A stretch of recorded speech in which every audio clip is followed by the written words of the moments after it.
সকালবেলা ডিউটি আছে বলে ফজরে ঘুমিয়ে থেকো না, 8টা বাজে অফিস আছে বলে ফজরে তোমরা ঘুমিয়ে থেকো না, দুপুরবেলা প্রচন্ড কাজের চাপ তাই তোমরা জোহর ভুলিও না।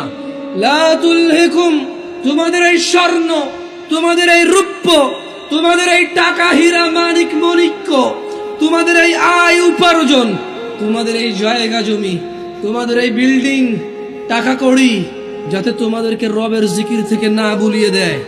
তো তোমাদের মধ্যে যদি 16 কোটি বাঙালি শুধু টাকা টাকা করো, শুধু ছেলে মেয়ে করো, সবাই যদি রবকে ভুলে যাও তো কি হবে?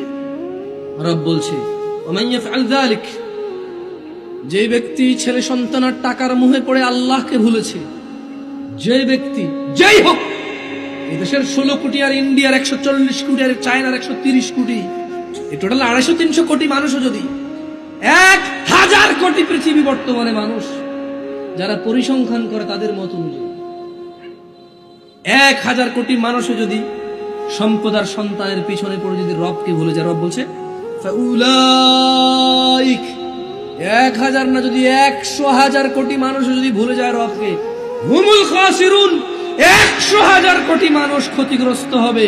যদি পৃথিবীর সবচেয়ে শিক্ষিত মানুষটা রবের জিকির ভুলে যায়, ছেলে সন্তানের ধন সম্পদের মোহে, রব বলছে ও ক্ষতিগ্রস্ত হবে।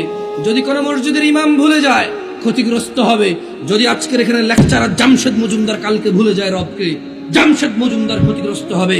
যদি এই পৃথিবীর সবচেয়ে সুদর্শন মানুষ, সবচেয়ে বিজ্ঞ, সবচেয়ে জ্ঞানী মানুষটা যদি রবকে স্মরণ না করে, রব বলছে শোনো তুমি একা না, পৃথিবীতে যেই রবকে ভুলবে ফাউলাইকা হুমুল খাসিরুন, তারা সবাই হবে ক্ষতিগ্রস্ত।